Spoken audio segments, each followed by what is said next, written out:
Hello students, कैसे हैं आप। मैं doctor Vikram Singh Deswal biodata classes YouTube channel पर आप लोगों का स्वागत करता हूं, अभिनंदन करता हूं। स्टूडेंट्स, आज जो मैं कंटेंट लेकर आया हूं वो बहुत ही इम्पोर्टेंट कंटेंट है और कॉम्पिटिटिव एग्ज़ाम को देखते हुए आपके टीजीटी, पीजीटी, जीआईसी और नीट के एग्ज़ाम को देखते हुए ये वाला कंटेंट बहुत इम्पोर्टेंट होने वाला है। इसमें 2 क्वेश्चन आने की पॉसिबिलिटी है। बहुत छोटा सा कंटेंट है, उसमें से 2 क्वेश्चन आने की पॉसिबिलिटी है और कम से कम 1 क्वेश्चन डेफिनेटली इसमें से आता है। तो जो सेगमेंट है आज का वो क्या है, क्रेनियल नर्व ऑफ ह्यूमंस। तो पहले हमें पता होना चाहिए कि क्रेनियल नर्व के नंबर्स कितने होते हैं ह्यूमन के केस में। उससे पहले मैं आपको बता कर चलता हूँ कि जो एम्फीबियंस होते हैं या फ्रॉग होता है उसके अंदर जो क्रेनियल नर्व के नंबर्स होते हैं वो 10 पेयर्स होते हैं। बट हमारी बॉडी के अंदर या ह्यूमन के अंदर जो क्रेनियल नर्व के नंबर्स होते हैं वो कितने होते हैं, वो 12 पेयर्स होते हैं। 12 पेयर्स होते हैं। तो अब वो 12 पेयर्स कौन कौन से होते हैं आपको पता होना चाहिए, सीक्वेंस में कौन कौन से होते हैं। तो ये बात आपको पता होना चाहिए। O3 ने T2 के T2 के फेज को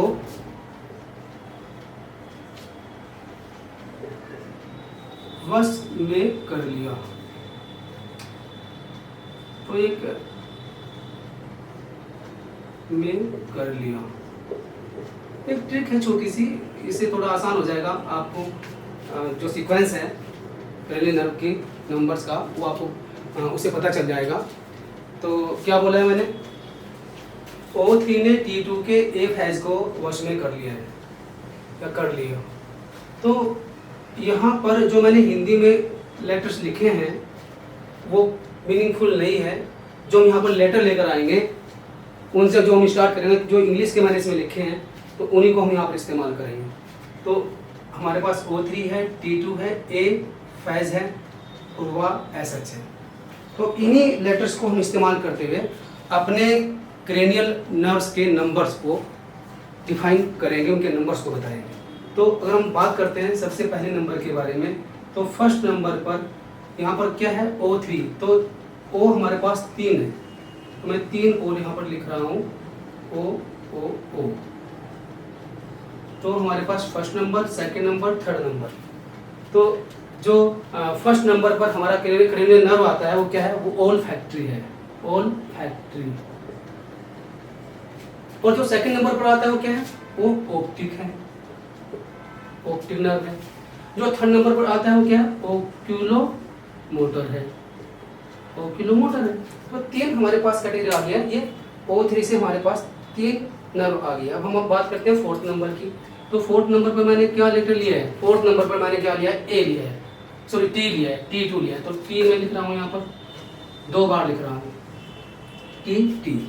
तो T से क्या हो गया, ट्रोक्लियर हो गया है, ट्रोक्लियर हो गया है। और इस T से क्या हो गया, ट्राइजेमिनल हो गया है, ट्राइजेमिनल हो गया है। तो 5 हमारे पास क्रेनियल नर्व ये हो गई है। अब हमारे पास उसके बाद क्या आता है, ए फेज। तो अब मैं 6th नंबर पर ए यहाँ पर लिख रहा हूँ, 7th नंबर पर मैं यहाँ पर क्या लिख रहा हूँ, F लिख रहा हूँ। और 8th नंबर पर मैं क्या लिख रहा हूँ, A लिख रहा हूँ। और ऐसे ही मैं यहाँ पर 9th नंबर पर क्या लिख रहा हूँ, मैंने 8 पर क्या लिया है, A लिया है। और फिर 9th पर क्या है, G है। और 10th पर क्या है, वह है। उसके बाद क्या आता है, SH। 11th पर हमारा S आ जाता है और 12th पर हमारा H आता है। तो ये मैंने सारे लेटर्स यहाँ पर ले लिए। तो अब यहाँ पर बात आती है, जो 6th नंबर की पोजीशन है वो क्या है, एब्डुसेंस है, ABDUCENS, एब्डुसेंस। और यहाँ पर क्या है, 7th नंबर पर फेशियल है, ये फेशियल नर्व है। जब मैं बात करता हूँ 8th नंबर की, तो क्या है, ऑडिटरी है, AUDITRY, ऑडिटरी है। इसको ऑडिटरी को हम एक्विस्टिक भी कह सकते हैं, एक्विस्टिक कह लीजिए, ऑडिटरी कह लीजिए, एक ही बात है। ये 8 नंबर की नर्व है। और जो 9th नंबर की है वो ग्लोसोफेरेंजियल है, ग्लोसोफेरेंजियल है, ग्लोसोफेरेंजियल। जो 10th नंबर की है वो क्या है, वेगस है, वेगस है। और 11th नंबर की क्या है, स्पाइनल एक्सेसरी है, स्पाइनल एक्सेसरी नर्व। और जो हमारी मतलब 12th नंबर की है वो क्या है, वो हाइपोग्लोसल है, हाइपोग्लोसल है। तो ये कुल मिलाकर जो 12 पेयर्स मैंने बताए हैं, नंबर है उनके सीक्वेंस में। ये फर्स्ट नंबर पर ओल्फैक्टरी, सेकंड नंबर पर optic, third is oculomotor, fourth is trochlear and fifth is trigeminal, sixth is abducens, seventh is facial, 8th auditory, 9th glossopharyngeal, 10th vagus, 11th spinal accessory and 12th is hypoglossal. तो इस तरह से 12 pairs होते हैं किनके, cranial nerve के in human case में, है ना। तो अब देखिए इनका एक क्वेश्चन तो इस तरह से आता है आपके पास कि आपसे डायरेक्ट पूछ सकते हैं कि बताइए 5th नंबर का जो क्रेनियल नर्व होगा ह्यूमन के केस में वो गिवन ऑप्शन में से क्या होगा। तो ऐसे क्वेश्चन पुट अप कर सकते हैं, डायरेक्ट क्वेश्चन हो गया है। 5th नंबर का क्या है, ट्राइजेमिनल है। या पूछ लेते हैं कि बताइए जो 8th नंबर की क्रेनियल नर्व है हमारी बॉडी के अंदर वो कौन सी क्रेनियल नर्व होगी। तो 8th नंबर की क्या है, ऑडिटरी है। या 10th नंबर की कौन सी, क्वेश्चन कई बार आ चुका है, 10th नंबर की क्रेनियल नर्व कौन सी होती है, वो वेगस होती है। तो एक तो डायरेक्ट क्वेश्चन इस तरह से आता है। और यहाँ पर क्वेश्चन मैंने बोला कि 2 क्वेश्चन आने की पॉसिबिलिटी इस वाले सेगमेंट में से है, तो ध्यान देंगे। अब आपको एक बात और मालूम होनी चाहिए कि ये जो मैंने क्रेनियल नर्व यहाँ पर लिखी है 12 पेयर्स, उनमें से मैं 3 कैटेगरी बनाता हूँ। इन 12 पेयर्स में मैं फिर से 3 कैटेगरी बना रहा हूँ। एक कैटेगरी ऐसी है जिसमें in given 12 pairs cranial nerve में से कुछ ऐसी नर्व्स हैं जो सेंसरी नर्व की तरह परफॉर्म करती है, सेंसरी नर्व की तरह परफॉर्म करती है।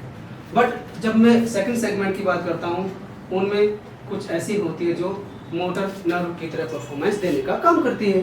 बट जब मैं 3rd नंबर की बातें करता हूँ तो वहाँ पर बोथ मतलब क्या, दोनों, सेंसरी भी प्लस मोटर, दोनों तरह की नर्व की तरह परफॉर्मेंस देती है हमारी बॉडी के अंदर। तो अब क्वेश्चन कैसे पूछते हैं, ये सोचने वाली बात है। क्वेश्चन ऐसे पूछते हैं कि बताइए गिवन ऑप्शन में से कौन ऐसी नर्व है, क्रेनियल नर्व है जो मिक्स्ड नर्व का काम करती है गिवन ऑप्शन में से। तो यहाँ से वो क्वेश्चन आपको कलेक्ट करना पड़ेगा। तो कौन कौन सी नर्व है वो चीज़ें मैं आपको बता रहा हूँ। जब सेंसर की बात आती है तो सेंसर में आपको बताता हूँ 1 नंबर यानी first number, second number and 8th number. 1 to 8 हमारे क्या हो गया, 1 to 8 हमारे पास आ गया है। जब मैं बात करता हूँ मोटर की तो 3, 4, 6, 11 एंड 12, 3, 4, 6, 11 एंड 12। तो इसका मतलब क्या है, ये मोटर नर्व की तरह परफॉर्मेंस देंगे, उसमें एक्ट करेंगे। तो एक नंबर में कितने हो गए, 5 पेयर्स हो गए। 5 पेयर्स कैसे होते हैं, मोटर नर्व। और इनमें से ये कितना है, 3 पेयर्स है। तो यहाँ पर 3 पेयर्स है सेंसरी। लेकिन अब जो बाकी बची है वो सेंसरी प्लस मोटर दोनों की तरह परफॉर्म करेगी। तो वो कौन कौन सी है वो नर्व, यहाँ पर कितने पेयर्स है, 3 पेयर्स। यहाँ पर कितने पेयर्स है, 5 पेयर्स। तो 5 और 3 कितना हो गया, 8 पेयर्स। तो बाकी कितना पेयर बचा, 4 पेयर्स बचा हमारे पास में। तो कौन कौन सा है, वो 5 है, 5th यानी 7th, 9th एंड 10th। तो कुल मिलाकर 4 पेयर्स ऐसे हैं क्रेनियल नर्व के जो किसी तरह परफॉर्म, जो कैसे परफॉर्म करेंगे, सेंसरी प्लस मोटर दोनों परफॉर्म करेंगे। तो क्वेश्चन इनमें से भी आपका आ सकता है कि बताइए गिवन ऑप्शन में से कौन मोटर नर्व की तरफ, मोटर नर्व की फॉर्म में परफॉर्मेंस दे रही है हमारी बॉडी के अंदर।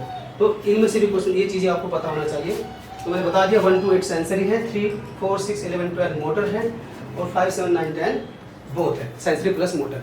अब ये मैंने दो तरीके बता दिया क्वेश्चन के पुटअप करने के। एक क्वेश्चन ऐसे निकल सकता है कि जो गिवन क्रेनियल नर्व के नंबर्स हैं उनमें से किसी स्पेसिफिक नर्व की परफॉर्मेंस आपसे पूछ सकते हैं कि बताइए बॉडी के अंदर उसका परफॉर्मेंस क्या है। तो कभी कभी परफॉर्मेंस देते हैं और उसका पूछते हैं कि बताइए ये परफॉर्मेंस किस क्रेनियल नर्व से रिलेटेड है, ऐसा आपसे पूछ सकते हैं। इस तरह से भी क्वेश्चन पूछा जा चुका है, कई बार ये क्वेश्चन इस तरह से आ चुका है। तो जो इम्पोर्टेंट परफॉर्मेंस है या एक्टिविटीज़ हैं जो परफॉर्म कर रहे हैं बॉडी के अंदर, ये रिलेट कर रहे हैं किसी particular part of the body से, तो उसको मैं बताता जा रहा हूँ। साथ साथ में जब मैं ओल्फैक्टरी की बात करता हूँ तो आपको नाम से रिप्रेजेंट हो रहा है। जब मैं ओल्फैक्टरी की बात करता हूँ तो ये किस पर्पज़ के लिए है? फॉर सेंस ऑफ स्मेल के लिए है। किस पर्पज़ के लिए है? फॉर सेंस ऑफ स्मेल, है ना, फील करने के लिए स्मेल को। तो उस तरह की ये इंफॉर्मेशन ट्रांसफर करती है ना। तो ओल्फैक्टरी का यहाँ पर ये पर्पज़ है। वो पहले बता चुका हूँ कि ओल्फैक्टरी कैसे परफॉर्म करती है, सेंसरी नर्व की तरह परफॉर्मेंस देगी। जब मैं बातें करता हूँ किसके बारे में, नंबर 2 का हमारा नर्व कौन सा है? ऑप्टिक नर्व है। कौन सा है? ऑप्टिक नर्व है। तो ऑप्टिक नर्व का जो पर्पज़ है वो क्या है? वो विजन के लिए है। और विजन के लिए कौन परफॉर्मेंस देता है? कौन देता है? आई देती है। तो जो ब्रेन तक आई से इंफॉर्मेशन को ट्रांसफर करने का काम करता है, किस पर्पज़ के लिए? विजन के पर्पज़ के लिए। वो क्या है? वो ऑप्टिक नर्व की परफॉर्मेंस है। तो मैं ओल्फैक्टरी समझा चुका हूँ, मैं ऑप्टिक बता चुका हूँ। अब मैं बातें करता हूँ किसके बारे में? ओक्यूलोमोटर के बारे में। जो ओक्यूलोमोटर है बेसिकली ये कोऑर्डिनेट करता है या एडजस्ट करता है किसको? आई की पोजीशन को कोऑर्डिनेट करता है, एडजस्ट करता है, ये इसका काम होता है। तो ये ओक्यूलोमोटर का पर्पस हो गया है। जब मैं बातें करता हूँ ट्रोक्लियर के बारे में, किसके बारे में? तो ये अलाउ करता है आईज को किस पर्पज के लिए? For focusing on an object, किसी पर्टिकुलर ऑब्जेक्ट को फोकस करने के लिए ये आई को अलाउ करता है। ये इसका पर्पज होता है। किसका पर्पज होता है? ट्रोक्लियर का पर्पज यही होता है। जब मैं बातें करता हूँ हमारी 5th नंबर की क्रेनियल नर्व कौन सी है? हमारी 5th नंबर की क्रेनियल नर्व कौन सी है? कभी कभी आपसे ये भी क्वेश्चन पुट अप कर सकते हैं कि जो लार्जेस्ट क्रेनियल नर्व होती है, जो सभी 12 पेयर्स में से जो लार्जेस्ट क्रेनियल नर्व होती है वो कौन सी है? तो आपका आंसर क्या आना चाहिए? ट्राइजेमिनल नर्व आना चाहिए। समझ गए हैं? इसका काम क्या होता है? ये सप्लाई करती है सेंसेशन को to the face and other structure of the head. जो हेड की अदर स्ट्रक्चर्स है या जो फेस की सेंसेशंस है उनको सप्लाई करने का काम जो करती है कौन है? वो ट्रोक्लियर है। और इसको लार्जेस्ट क्रेनियल नर्व हम कहते हैं। इस बात का आप ध्यान रखेंगे। अब हमारी 6th नंबर की जो क्रेनियल नर्व है वो कौन सी है? एब्डुसेंस है। कौन सी है? एब्डुसेंस है। और ये एब्डक्ट करती है हमारी आइज की आई बॉल को। जो हमारी आइज की आई बॉल होती है उनको एब्डक्ट करने का जो काम करती है उसकी तरह एक्ट करती है। कौन? वो एब्डुसेंस है। एब्डुसेंस के बारे में मैंने बता दिया। जब मैं बातें करता हूँ फेशियल के बारे में, जो हमारा 7th नंबर है वो फेशियल नर्व है। और फेशियल नर्व का जो पर्पज होता है वो रेस्पॉन्सिबल करना होता है। किसको रेस्पॉन्सिबल करना होता है? फेशियल एक्सप्रेशंस को जो है वो रेस्पॉन्स करता है। जो फेशियल एक्सप्रेशंस होते हैं उनको रेस्पॉन्ड करता है। और यहाँ पर जो ओरल कैविटी में पैरासिम्पैथेटिक जो इनर्वेशन होता है ग्लैंड्स के साथ में, उसको भी ये कंट्रोल करने का काम करता है, उसमें इन्वॉल्व होता है। और आपने एक नाम सुना होगा, क्या नाम सुना होगा? Lacrimal glands. लैक्रिमल ग्लैंड्स को भी ये कहने के रेस्पॉन्स करता है। लैक्रिमल ग्लैंड्स कहाँ प्रेजेंट होती है? आपको अच्छे से पता है कि they are found in eyes. जो आइज होती है उनकी जो ऑर्बिट्स है, ऑर्बिट्स के अंदर आइज की जो लेटरल एंड होता है आइज का, वहाँ पर ये प्रेजेंट होती है। और इनका काम क्या होता है? लुब्रिकेशन करना होता है, सिक्रेशन करना होता है। और जो सिक्रेशन कुछ सिक्रेशन आपने देखे होंगे जिनको हम टीयर्स भी कहते हैं, वो भी किन की वजह से सिक्रेट आउट होते हैं? वो भी लैक्रिमल ग्लैंड्स की वजह से होते हैं। तो उन सभी एक्टिविटीज़ में इन्वॉल्व होने का काम करता है कौन? Facial cranial nerve. जब मैं यहाँ पर मैंने फेशियल के बारे में बता दिया है। जब मैं बातें करता हूँ किसके बारे में? जब मैं बातें करता हूँ हमारा नेक्स्ट नंबर क्या आ जाता है? हमारा नेक्स्ट नंबर आ जाता है ऑडिटरी। ये 8th नंबर है। हमारा नेक्स्ट नंबर क्या है? ऑडिटरी। ये 8th नंबर है। नाम से रिप्रेजेंट हो रहा है। जो ऑडिटरी है वो ऑडिटरी सिस्टम में इन्वॉल्व होता है। That means it enables effective hearing. ये जो इफेक्टिव हियरिंग है उसको इनेबल करता है।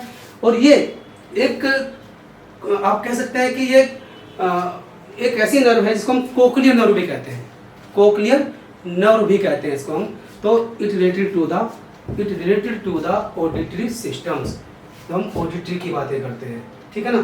तो हम बातें करते हैं नेक्स्ट क्रेनियल नर्व के बारे में। हमारी 9th जो क्रेनियल नर्व है ग्लोसोफेरेंजियल, तो इसका जो इम्पोर्टेंट फंक्शन है basically involvement in taste and swallowing. तो टेस्ट और स्वेलोइंग में ये इन्वॉल्वमेंट देता है, ये इसका फंक्शन है। और नेक्स्ट जो हमारी 10th नर्व है क्रेनियल नर्व, तो उसका जो बेसिक फंक्शन है बेसिकली ये सेंसरी फंक्शन भी करती है और मोटर फंक्शन भी करती है। तो जो हम सेंसरी फंक्शन की बातें करते हैं तो ये taste sensation behind the tongue का काम करती है। और जब ये मोटर की तरह परफॉर्म करती है तो ये रिस्पॉन्सिबल होती है, किसके लिए रिस्पॉन्सिबल होती है? स्वेलोइंग एंड स्पीच के लिए रिस्पॉन्सिबल होती है। तो स्वेलोइंग एंड स्पीच के लिए रिस्पॉन्सिबल होने का काम करते हैं। जब हम स्पाइनल एक्सेसरी जो 11th नंबर की यहाँ पर क्रेनियल नर्व है उसके फंक्शन की बातें करते हैं, उसके इन्वॉल्वमेंट की बातें करते हैं, तो it is essential for neck and shoulder movement. जो हमारी नेक और शोल्डर में जो मूवमेंट एक्टिविटी होती है वो इसके इन्वॉल्वमेंट के थ्रू ही कंडक्ट होती है, इसके स्पाइनल एक्सेसरी क्रेनियल नर्व के थ्रू। जब हम बात करते हैं हाइपोग्लोसल जो 12th नंबर की क्रेनियल नर्व है, ये टंग मूवमेंट के लिए, किसके लिए? टंग मूवमेंट के लिए रोल प्ले करती है, उसमें इन्वॉल्वमेंट देती है। तो इट इज़ वेरी इंपॉर्टेंट। तो ये जो मैंने बताए हैं सभी 12 जो पेयर्स हमने यहाँ पर डिस्कस किए हैं क्रेनियल नर्व्स के बारे में, तो उनके अलग अलग इन्वॉल्वमेंट मैंने बता दिए हैं, मैंने नंबर्स बता दिए हैं, कौन कौन नर्व यहाँ पर सेंसरी है, कौन मोटर एक्टिविटी करती है, कौन बहुत सेंसरी और मोटर की तरफ परफॉर्म करती है। और कभी कभी क्वेश्चन आपसे पुटअप कर लेते हैं कि बताइए जो लार्जेस्ट क्रेनियल नर्व होती है ह्यूमंस के केस में वो कौन सी होती है। जब आपसे लार्जेस्ट क्रेनियल नर्व पूछते हैं तो आप आंसर क्या देंगे? तो आपको आंसराइज करना होगा ट्राइजेमिनल। क्या बोलेंगे? अगर आपसे लार्जेस्ट के बारे में पूछते हैं तो आप क्या बोलेंगे? ट्राइजेमिनल। ये क्या है? Trigeminal. Trigeminal largest cranial nerve होती है, इस बात का आप ध्यान रखेंगे। जब आपसे पूछते हैं कि लॉन्गेस्ट क्रेनियल नर्व कौन सी होती है, तो जब आपसे लॉन्गेस्ट क्वेश्चन पुट किया जाता है तो आप इसको टिक करेंगे। क्या ये कैसे परफॉर्म करती है? ये कैसी नर्व है? ये लॉन्गेस्ट क्रेनियल नर्व होती है, तो उसको लॉन्गेस्ट के लिए जाएंगे, इस बात का आप ध्यान रखेंगे। और अगर आपसे पूछा कि बताइए स्मॉलेस्ट क्रेनियल नर्व कौन सी होती है स्मॉलेस्ट के बारे में, तो आप किसको आंसराइज करेंगे? तब आप स्मॉलेस्ट के लिए आप जाएंगे ट्रोक्लियर के पास में। तो ट्रोक्लियर जो नर्व होती है वो कैसी है? वो स्मॉलेस्ट होती है। कैसी है? स्मॉलेस्ट क्रेनियल नर्व होती है। मैंने 3 बातें बताई हैं। जो स्मॉलेस्ट क्रेनियल नर्व है कौन है? वो ट्रोक्लियर है। और जो लार्जेस्ट है वो कौन है? मैंने यहाँ पर बताया है कौन सी? ट्राइजेमिनल। और जो लॉन्गेस्ट है कौन है? वो वेगस नर्व है। और इन सभी की इन्वॉल्वमेंट इन बॉडी में बता चुका हूँ। तो यहाँ से 2 क्वेश्चन आने की संभावना है। एक क्वेश्चन कंपल्सरी यहाँ से बनेगा और 2 क्वेश्चन आने की यहाँ से पॉसिबिलिटी है। तो स्टूडेंट्स, जिन बच्चों ने बायोनेटा क्लासेस को अभी तक सब्सक्राइब नहीं किया तो प्लीज़ वो उसको सब्सक्राइब करें और ज़्यादा से ज़्यादा उसको शेयर करें और बेल आइकन को प्रेस करें ताकि आपको मेरी आने वाली वीडियोज़ का नोटिफिकेशन मिलता रहे। और फिर से हम आएंगे एक अच्छे कंटेंट के साथ में नई वीडियोज़ में। तब तक के लिए सभी को धन्यवाद। Tata, bye bye.